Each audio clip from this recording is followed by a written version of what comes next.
السلام علیکم، good evening. آپ کے سامنے حسن ظفر حاضر ہے جانگلوس کے ساتھ، اور آج پڑھیں گے صفحہ 299 سے۔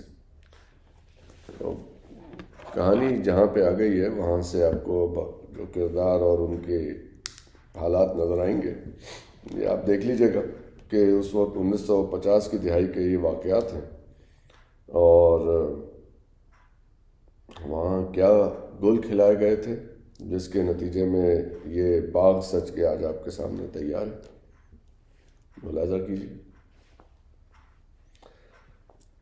سب مہمان پلیجر ہاؤس میں داخل ہوئے اور کوریڈور سے گزر کر ایک کشادہ ہال میں پہنچ گئے۔ صرف سلیمان اور لالی زینے کی سیڑھیاں طے کر کے اوپر چلے گئے۔ بالائی منزل پر طویل غلام گردش تھی۔ اس کے ایک طرف کمرے تھے، کمروں کے دروازے ایک سلسلے سے دور تک چلے گئے تھے۔ پلیجر ہاؤس کے طرز تعمیر سے مشرقیت جھلکتی تھی۔ غلام گردش کی آرائش میں بھی مشرقیت کا پورا خیال رکھا گیا تھا۔ جگہ جگہ محرابیں تھیں، ان میں پیتل کی منقش قندیلیں آویزاں تھیں، کہیں کہیں چھت سے فانوس لٹک رہے تھے، مگر روشنی مدھم تھی، اتنی مدھم کہ غلام گردش میں چلنے والے پرچھائیوں کی مانند دھندلے دھندلے نظر آتے تھے۔ غلام گردش میں دبیز قالین کا فرش تھا۔ محرابوں کے نیچے ہر کونے میں ذرا اونچائی دے کر لکڑی کے خوشنما تختے لگائے گئے تھے۔ تختوں پہ چھوٹے چھوٹے گملوں میں خوبصورت پودے تھے۔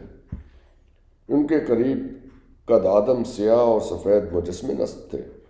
دیواروں پہ دل فریب تصاویر آویزاں تھیں، ان میں قرون وسطیٰ کے مشرقی شبستانوں کے رومانی منظر پیش کیے گئے تھے۔ مجسموں کی طرح تصاویر بھی ہیجان انگیز تھیں اور جذبات میں تلاطم برپا کرتی تھی۔ غلام گردش میں 10 کمرے تھے۔ کمروں کے دروازوں کے درمیان خاصا فاصلہ تھا، جس سے اندازہ ہوتا تھا کہ کمرے بڑے اور کشادہ ہیں۔ ان کی کھڑکیاں نہر کی طرف کھلتی تھیں۔ ہر کمرے کے دروازے کے مقابل ذرا ہٹ کر غلام گردش میں جگہ جگہ صوفے پڑے تھے۔ دروازوں پہ ریشم کے باریک پردے جھول رہے تھے۔ ہر دروازے پر پیتل کی تختیاں آویزاں تھیں۔ تختی پر کمرے کا نمبر درج تھا، مگر ہر دروازہ مقفل، ہر قفل میں کنجی لگی تھی اور ہر کنجی پر کمرے کا نمبر لکھا تھا۔ سلیمان نے ایک ایک دروازے کا تالا کھول کر لالی کو دکھایا اور کنجی تالے میں لگی چھوڑ دی، مگر وہ لالی کو کسی کمرے کے اندر نہیں لے کے گیا۔ لالی نے بھی اندر جانے کی خواہش ظاہر نہیں کی۔ تالوں اور کنجیوں کا معائنہ کر کے دونوں ایک صوفے پر بیٹھ گئے۔ مہر سلیمان نے یہ جانتے ہوئے بھی کہ ہمدانی لالی کو قرعہ اندازی کا طریقہ اور اس کے قاعدے قوانین بتا چکا ہے، ایک بار پھر قرعہ اندازی کے بارے میں تمام تفصیلات دہرائی۔ اس نے لالی سے پوچھا، مسٹر بزدار، میں نے یہاں کی ہر بات بتا دی ہے، اب بھی آپ نے کچھ پوچھنا ہے تو پوچھ لیجئے، بعد میں آپ کی کوئی مدد نہیں کر سکوں گا۔ ہر بات کا فیصلہ آپ ہی نے کرنا ہوگا اور آپ کے فیصلے کو کوئی چیلنج نہیں کر سکے گا۔ لالی نے اعتماد سے جواب دیا، ٹھیک ہے جی، آپ پرواہ نہ کریں، میں نے ہر بات سمجھ لی ہے۔ اس نے سلیمان سے صرف اتنی ہی گفتگو کی، باقی تمام وقت خاموش رہا اور ہر چیز حیرت سے دیکھتا رہا۔ اس نے کریت کر کوئی بات نہیں پوچھی۔ وہ ہمدانی کی تنبیہ کے مطابق کم سے کم بلکہ سرے سے بولنا ہی نہیں چاہتا تھا۔ اوپر کی منزل سے اتر کر دونوں ہال میں آئے۔ سارے مہمان بے چینی سے ان کا انتظار کر رہے تھے۔ ہال میں داخل ہوتے ہی لالی چپ چاپ ایک صوفے پر بیٹھ گیا۔ ذرا دیر بعد سلیمان بولنے کے لیے کھڑا ہوا۔ عین اسی وقت اس کا بوڑھا مینیجر ہال کا دروازہ کھول کر اندر داخل ہوا۔ وہ چہرے مورے سے خرانٹ لگتا تھا۔ مینیجر دروازے کے قریب سر جھکا کر ادب سے کھڑا ہو گیا۔ اسے دیکھ کر مہر سلیمان نے حیرت سے پوچھا، سکھیرا، تم یہاں کیسے آ گئے؟ اس نے آہستہ سے جواب دیا، سر میں جانتا ہوں مجھے یہاں نہیں آنا چاہیے تھا، مگر بار بار ٹیلی فون آ رہے ہیں۔ بہت ارجنٹ کالز ہیں، مجھے مجبوراً آنا پڑا، یہاں ٹیلی فون بھی نہیں ہے ورنہ میں فون پر آپ سے کانٹیکٹ کرتا۔ سلیمان نے پریشان ہو کر دریافت کیا، کیسے فون آ رہے ہیں، کیوں آ رہے ہیں؟ سکھیرا نے بتایا، سر کوئی 2 گھنٹے پہلے گیمبر اسٹیشن کے نزدیک 2 ٹرینیں ٹکرا گئی ہیں، زبردست حادثہ ہوا ہے، ابھی تک 11 کے مرنے کی اطلاع ہے، زخمی تو بہت سے ہیں، ہر طرف چیخ پکار مچی ہوئی ہے۔ ہال پر سناٹا طاری ہو گیا۔ سلیمان نے بے رخی سے کہا، تو میں کیا کروں؟ نہیں سر، سکھیرا نے فوراً وضاحت کی، ساری کالیں چودھری نواز بھنڈر صاحب، ڈپٹی کمشنر صاحب، ایس پی صاحب اور ڈاکٹر بٹ صاحب کے لیے ہیں۔ یار سکھیرا، تم اس وقت کہاں کباب میں ہڈی بن کر آ گئے، ہمدانی نے ہنس کر کہا۔ بہرحال میرا اس معاملے سے براہ راست کوئی تعلق نہیں ہے۔ اس نے مڑ کر نواز بھنڈر کی طرف دیکھا، یہ تمہارا درد سر ہے، معلوم نہیں مجھے کیوں ان کانٹوں میں گھسیٹ لیا گیا۔ ایسا نہیں ہے، نواز نے سنجیدگی سے کہا، ذمہ داری تو میری بھی ہے، تمہاری بھی، مرزا اور بٹ کی بھی ہے۔ ایس پی مرزا نے اس کی بات پر احتجاج کیا، مجھے کیوں انوالو کر رہے ہو؟ نواز، تمہاری ریلوے پولیس کس مرض کی دوا ہے؟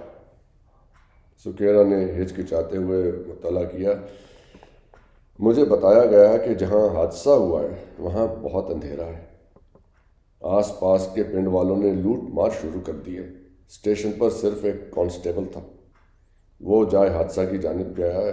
سر وہ اکیلا کیا کر سکتا ہے؟ اسسٹنٹ اسٹیشن ماسٹر نے مجھ سے خود بات کی ہے، وہ بہت پریشان لگتا تھا۔ مرزا خاموش رہا، مگر نواز بھنڈر گویا ہوا، ریلوے ٹریفک کا اتنا سٹاف موجود ہے، حادثے کی جگہ کوئی بھی پہنچ سکتا ہے، میں وہاں جا کے کیا کروں گا؟ اس نے کچھ تامل کیا، فون موجود ہوتا تو ٹی ایس کو وہاں پہنچنے کا حکم جاری کر دیتا، میں کیا کر سکتا ہوں؟ اتنی سی بات انہیں سمجھ نہیں آئی، بس ٹیلی فون کھڑکانے شروع کر دیے۔ اس نے جھنجھلائی ہوئی نظروں سے سکھیرا کی جانب دیکھا، اور تم انہیں ٹالنے کی بجائے فریاد لے کے یہاں آ گئے۔ ڈاکٹر بٹ نے سکھیرا کو مخاطب کیا، سکھیرا تم ایسا کرو، اسپتال ٹیلی فون کر کے میری طرف سے ڈیوٹی انچارج سے کہو جتنی ایمبولینس اسپتال میں موجود ہوں ڈاکٹروں اور نرسوں کی ایک ٹیم کے ساتھ فوراً جائے حادثہ پہ پہنچا دی جائے۔ یار ڈاکٹر، تم کس چکر میں پڑ گئے؟ یہ بتا کر کہ تم یہاں موجود ہو اخبارات کے لیے خام خواہ ایک اسکینڈل کا مٹیریل فراہم کر دو گے۔ ہمدانی نے سکھیرا کی جانب دیکھا، فون پر تمہاری کس سے بات ہوئی تھی؟ سکھیرا نے جواب دیا، منسٹروں کے، سیکرٹریوں اور دوسرے افسروں کے فون آ رہے ہیں۔ دستور ساز اسمبلی کے ایک ممبر نے بار بار فون کیا، وہ حادثے والی ایک ٹرین سے سفر کر رہے تھے، وہ بھی بہت پریشان لگتے تھے۔ ڈاکٹر بٹ کی بیوی ماہ رخ نے گھبرا کر کہا، کیا ایسا نہیں ہو سکتا آج کا پروگرام کینسل کر دیا جائے؟ ہمدانی مسکرا کے بولا، ڈونٹ بی سلی ماہ رخ، پروگرام کیسے کینسل ہو سکتا ہے؟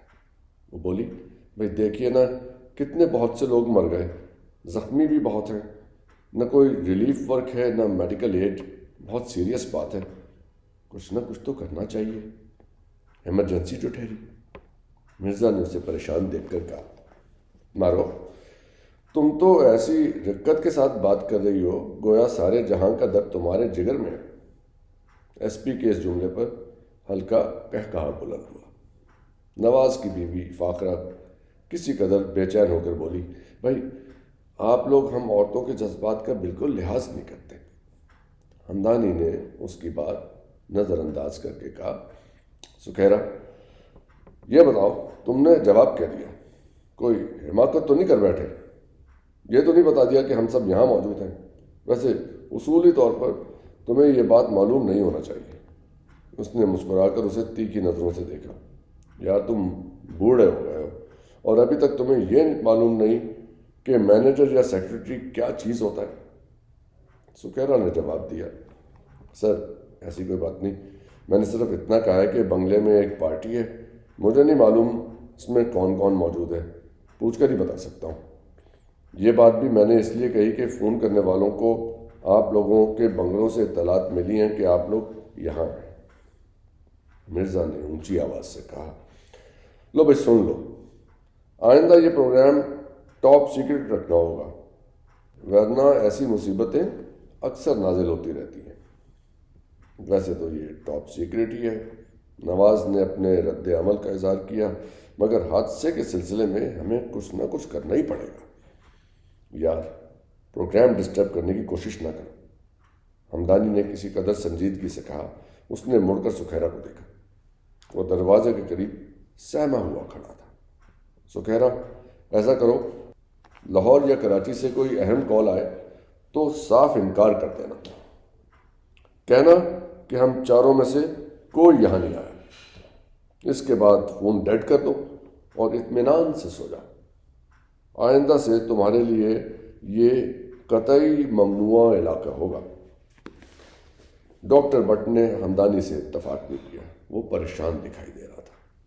اس طرح کام نہیں چلے گا، ہمیں خانہ پوری کے لیے کچھ نہ کچھ تو کرنا ہی پڑے گا۔ مہر سلیمان اب تک خاموش کھڑا تھا۔ وہ کسی قدر بیزاری سے بولا، اس کا مطلب یہ ہوا کہ آج کا پروگرام کینسل کر دیا جائے۔ ڈاکٹر بٹ نے فوراً صفائی پیش کی، میرا ہرگز یہ مطلب نہیں۔ اپنی بات کہتے کہتے وہ ٹھٹکا، مگر تم اس سے بھی انکار نہیں کر سکتے کہ معاملہ بہت سیریس ہے اور بات اوپر تک پہنچ چکی ہے۔ میں خود جا کر فون پر اسپتال سے کانٹیکٹ کرتا ہوں اور ڈیوٹی انچارج کو ہدایت دیتا ہوں کہ وہ میڈیکل ٹیم لے کر جائے، حادثہ پہ پہنچ جائے۔ اس نے سلیمان کی طرف نظریں اٹھائی۔ سلیمان، پروگرام ختم کرنے کی بجائے کیا ایسا نہیں ہو سکتا کہ اسے تھوڑی دیر کے لیے ملتوی کر دیا جائے؟ پروگرام تو ڈیلے کیا جا سکتا ہے، مگر یہ سوچ لو تمہاری خانہ پوری کی کارروائی سے کوئی پھڈا نہ ہو جائے۔ ایس پی مرزا نے خبردار کیا۔ نہیں، ایسا نہیں ہوگا، بٹ نے بہت اعتماد سے کہا۔ میں پوری احتیاط سے کام دوں گا۔ ڈیوٹی انچارج میرے اعتبار کا ڈاکٹر ہے، اس کا ایک کیس بھی میرے پاس دبا ہوا ہے۔ اس نے چودھری نواز کی جانب رخ کیا۔ نواز، تمہیں بھی کچھ نہ کچھ کرنا پڑے گا۔ تم ٹیلی فون پر فوراً لاہور سے کانٹیکٹ کرو، کسی ریلوے افسر کی ڈیوٹی لگاؤ کہ وہ ایک ریلیف ٹرین لے کر فوراً حادثے کی جگہ پہنچ جائے۔ اگر اتنا کام ہو جائے تو سمجھ لو نہ صرف ہم دونوں کی بلکہ سب کی ذمہ داری پوری ہو گئی۔ نواز بھنڈر نے ڈاکٹر بٹ کی تجویز سے اتفاق کیا۔ ہمدانی بھی رضامند ہو گیا۔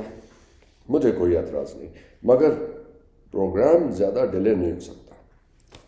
سائرہ نے مسکرا کر کہا، میرا خیال ہے یہ ٹھیک ہے۔ اس نے ڈاکٹر بٹ اور نواز کی طرف دیکھا۔ اب آپ دونوں دیر نہ کیجیے، جلدی سے یہ کام نپٹا کر آ جائیے۔ ڈاکٹر بٹ اور نواز اپنی نشستوں سے اٹھے اور سکھیرا کے ہمراہ ہال سے چلے گئے۔ سلیمان اب تک کھڑا تھا، وہ بیٹھ گیا۔ اس کے برابر شیخ حمید مقبو بیٹھا تھا، وہ بالکل گمسم تھا۔ ریلوے کا حادثہ سرے سے اس کا مسئلہ ہی نہیں تھا۔ وہ بار بار رزیدہ نگاہوں سے سلیمان کی بیوی راہیلہ کو دیکھ رہا تھا۔ راہیلہ کی سفید بنارسی ساڑی کا پلو ڈھلک کر نیچے گر گیا تھا اور وہ نہایت اشتعال انگیز انداز میں ٹانگ پہ ٹانگ رکھ کے سگریٹ کا کش لگا رہی تھی۔ ہمدانی خمار آلود نظروں سے امینہ کی آنکھوں میں جھانکنے کی کوشش کر رہا تھا اور امینہ کا شوہر مسعود خاموش بیٹھا آہستہ آہستہ پائپ کے کش لے رہا تھا۔ وہ سب سے الگ تھلگ اور قطعی بے نیاز نظر آ رہا تھا۔ ماہ رخ نے چند لمحوں بعد خاموشی توڑی اور مسعود کو مخاطب کیا، مسعود صاحب، آپ تو ایسے بے نیاز لگ رہے ہیں جیسے حادثے کا آپ پر کوئی ریئیکشن ہی نہیں ہوا۔ مسعود نے ماہ رخ کو نظر بھر کر دیکھا اور ایشٹرے میں پائپ کی راکھ جھاڑتے ہوئے بولا، میں سوچ رہا تھا کون سی ایسی قیامت آ گئی، 11 افراد ہی تو ہلاک ہوئے، کچھ اسپتال جاتے جاتے یا اسپتال پہنچ کر مر جائیں گے۔ نوشابہ نے حیرت سے آنکھیں پھاڑ کر کہا، آپ کیسی باتیں کر رہے ہیں؟ آپ کو اتنا کیلس اور بے حس نہیں ہونا چاہیے، آپ کا تعلق تو محکمہ آبادکاری سے ہے۔ مسعود مسکرا کر بولا، نوشابہ، تم میری نفسیات نہیں سمجھ سکتی۔ میں برسوں مشرقی بنگال میں رہا ہوں، وہاں ہر سال قحط، سیلاب اور سائیکلون سے ہزاروں افراد مر جاتے ہیں، کبھی کبھی تو یہ تعداد لاکھوں تک پہنچ جاتی ہے۔ مگر اس سے کیا فرق پڑتا ہے؟ جتنے لوگ ہر سال مر جاتے ہیں اس سے کہیں زیادہ بچے پیدا ہو جاتے ہیں۔ یہ موت اور زندگی کا کھیل ہے، ایک جاتا ہے دوسرا آ جاتا ہے۔ اس کے چہرے پہ فلسفیانہ سنجیدگی چھا گئی۔ اس طرح بنگالیوں کی تیزی سے بڑھتی ہوئی آبادی کا مسئلہ کسی حد تک خود بخود حل ہوتا جا رہا ہے۔ مہر سلیمان نے اس کی تائید کرتے ہوئے کہا، آبادی میں اضافہ صرف مشرقی بنگال کا نہیں، اس صوبے کا بھی مسئلہ ہے، بلکہ سچ پوچھو تو یہ انٹرنیشنل مسئلہ ہے۔ میں نے پچھلے دنوں عالمی ادارہ صحت کی ایک رپورٹ دیکھی تھی۔ اس میں بتایا گیا ہے کہ موجودہ صدی کے آخر تک دنیا کی آبادی اتنی بڑھ جائے گی کہ شدید غذائی قلت پیدا ہو جائے گی، یہاں تک کہ سمندر کی غذا پر بھی انحصار کرنا پڑے گا۔ اس کے لیے ابھی سے کوششیں شروع کر دی گئی ہیں۔ مسعود نے ہنس کر کہا، سلیمان تم آج کی بات کر رہے ہو، مالتھس نے تو 18ویں صدی کے آخر میں دنیا کو اس خطرے سے خبردار کر دیا تھا۔ وہ تھا تو پادری مگر انگریز تھا اور اکانومسٹ بھی تھا۔ اس نے بڑھتی ہوئی انسانی آبادی اور اس کے لیے ناکافی پیداوار کے پیش نظر جنگیں، وبائی امراض اور ناگہانی آفات ناگزیر قرار دی تھی۔ آبادی ہر قیمت پر کم کرنے پہ زور دیا تھا۔ اس کے یہ خیالات مالتھزم کے نام سے مشہور ہوئے اور آج اس نظریے کی بنیاد پر بڑھتی ہوئی آبادی پر کنٹرول کرنے کے لیے نہایت سنجیدگی سے غور کیا جا رہا ہے۔ اس نے پائپ میں تازہ تمباکو بھری اور اسے سلگا کر کش لگایا۔ میرا مطلب یہ ہے کہ حادثات سے زیادہ ہمیں بڑھتی ہوئی آبادی کے مسئلے پہ غور کرنا چاہیے۔ خصوصاً خواتین کو اس مسئلے پر اور زیادہ سنجیدگی سے سوچنا چاہیے۔ مسعود کی باتیں سب خاموشی سے سنتے رہے۔ اس نے بات ختم کی تو ہال پر ایک بار پھر سکوت طاری ہو گیا۔ لالی گم سم بیٹھا، حیرت سے ایک ایک کا منہ تک رہا تھا۔ اس کی سمجھ میں نہیں آ رہا تھا کہ یہ کس قسم کی بات ہے۔ آپ سمجھنے کی کوشش کیجیے۔ اگلی قسط تک